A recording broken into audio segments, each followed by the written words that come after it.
Good evening, good people. Muko tayari? Thank you very much. I'm deeply heartbroken following the loss of lives of our children,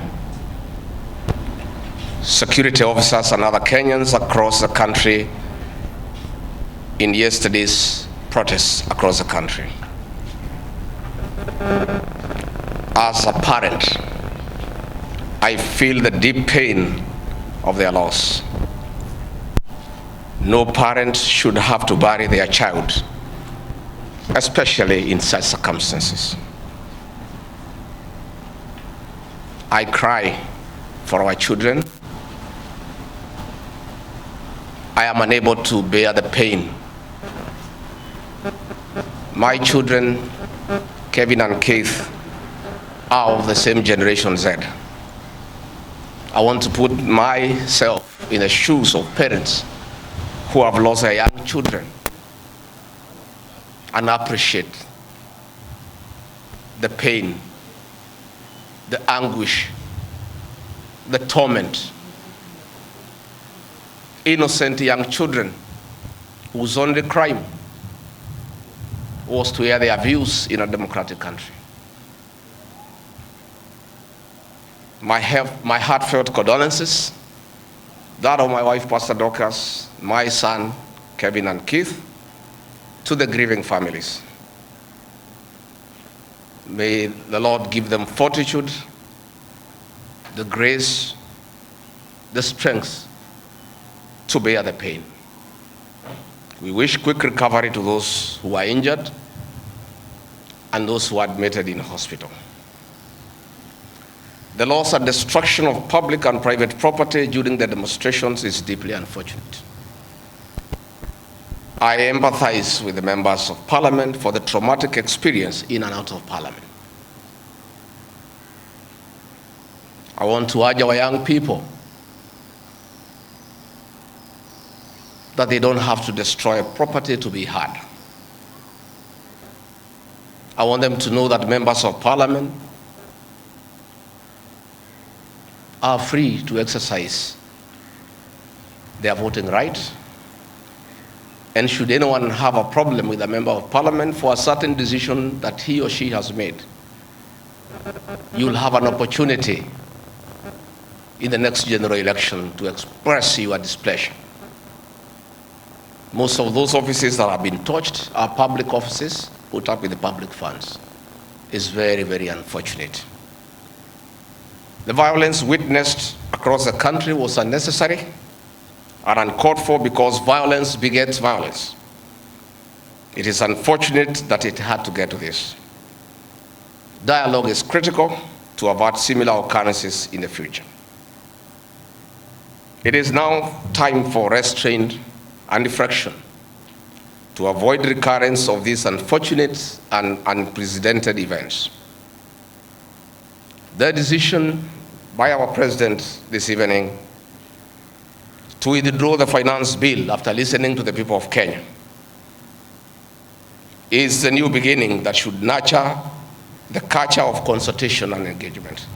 The President, in his own admission, has listened to the people and admitted there was a problem that the people were opposed to the bill in its entirety. It is also the beginning of acknowledging that there is a disconnect between the people and their government. I really want to thank the President for listening to the people as he should be. The President, myself, and elected leaders are servants of the people. Going forward, this should be the norm, listening to the people. I'm on record for the last 3 months of asking leaders to listen to the ground. And I'm happy that my boss, my President, has listened to the people of Kenya. As a truthful and honest man, I must acknowledge that we must engage Generation Z and other young people and all Kenyans, including the church, business community, on critical issues facing them. It seems that either we have not listened enough or we have not communicated our intentions effectively, yet many have voiced their concerns. I would like to take this opportunity to ask our leaders to stop the culture of castigating the people with different views and opinions. It is time for leaders to tone down and stop the habit of talking down to the people. And this brings me to the critical issue why I've called this press conference. As Deputy President of the Republic of Kenya, I and President William Ruto were on the ballot and were given a mandate by the people of Kenya directly. I am an elected Deputy President, I'm not appointed. I therefore have a responsibility to the people of Kenya, and that responsibility is informed by my belief that honesty and truth are critical components of leadership. We have lost lives, property destroyed, anarchy, fear, uncertainty. How did we get here? How did we get here?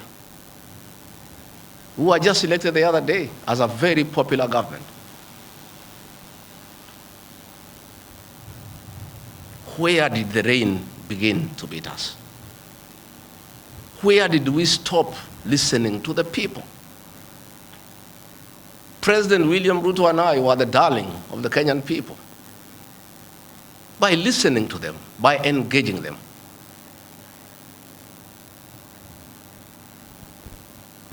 And as a government, we have established institutions to ensure we not only listen to Kenyans, but also genuinely understand their concerns. We invest significant resources in these institutions, particularly the National Intelligence Service, for this purpose. It is clear there has been a failure in the intelligence and advice we are receiving, particularly concerning crucial government policies. The President of the Republic of Kenya today has admitted that it has come to his attention that the people of Kenya did not want anything to do with the Finance Bill 2024.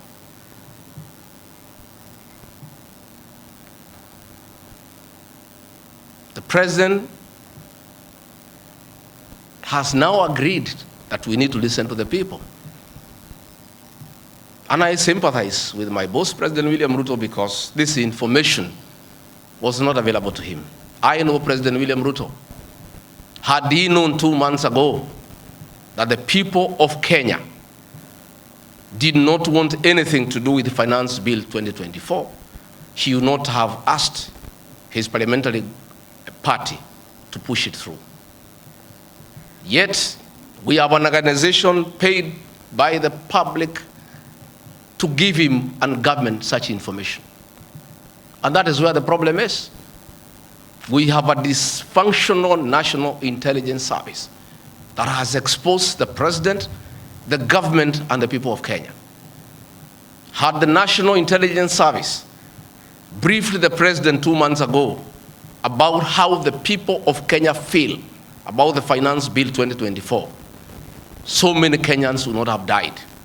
Property would not have been destroyed. Offices would not have been touched. There would have been no mayhem. But they slept on the job. It had to take people to die, property to be destroyed, protests across the country for the President to know the truth of what the people of Kenya feel. Yet, there is an organization paid for by the public to brief the President and the government about the feeling of the Kenyan people. Officers of the National Intelligence Service, officers of the National Police Service have told me in confidence they did not get advance intelligence briefs about the magnitude of the protest in Eldoret, in Kericho, in Nairobi, in Githurai, in Embu, in Nyeri. Since independence, there has been protests around Parliament. Never have protesters invaded and gotten inside Parliament. Senior officers have told me in confidence they did not have an advance intelligence brief about the intensity of the protest so that they prepare in advance. The National Intelligence Service slept on the job. And the problem is simple. The Director General of the National Intelligence Service, Nuruddin Haji, was a junior officer in the National Intelligence Service before he was appointed as DPP. When he was appointed to the office of the Director General, because of inferiority complex, he chased away all the people who were senior to him when he was in the service, therefore crippling the capacity of that service and making it dysfunctional. 3 directors were chased away and reassigned to desk jobs in ministries across government. 13 assistant directors, men and women with proven track record of intelligence collection and analysis, were removed from the National Intelligence Service, leaving a shell under a clueless Director General who has no capacity to run the organization. And that is why the security sector was caught off guard by the intensity, the anger of the Kenyan people, the agitation of the Kenyan people, the resilience of the Kenyan people. Had Nuruddin Haji done his job, we will not be where we are today. He has no capacity. He is out of the country most of the time on business trips. The country is on its own. My boss, President William Ruto, is exposed. That he has to back down and admit that he has hurt the people of Kenya. Yet this matter has been in public domain for the last 2 months. I want to say that Nuruddin Haji must take responsibility for the deaths that occurred. He must take responsibility for the mayhem. He must take responsibility for failing President William Ruto. He must take responsibility for failing the government of the Republic of Kenya. He must take responsibility for failing the Kenyan nation by not doing his job and advising correctly. And he must do the honorable thing, not just take responsibility, but resign from that office and allow the president to pick a competent Director General. I want to request President William Ruto to consider, as a matter of urgency, to recall the 3 directors who are removed from the service and the 13 assistant directors to come and help reconstruct the service and get sanity back to the National Intelligence Service to serve the president, the government, and the people of Kenya. President William Ruto deserves better. He deserves a Director General who knows what he's doing.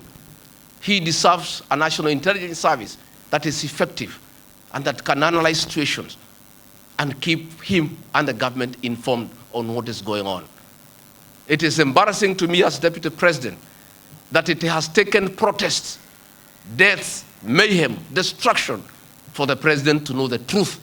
Yet there is an organization charged with that responsibility. I have publicly stated that under this administration, Kenyans are free to criticize the government without fear of reprisal and state agencies.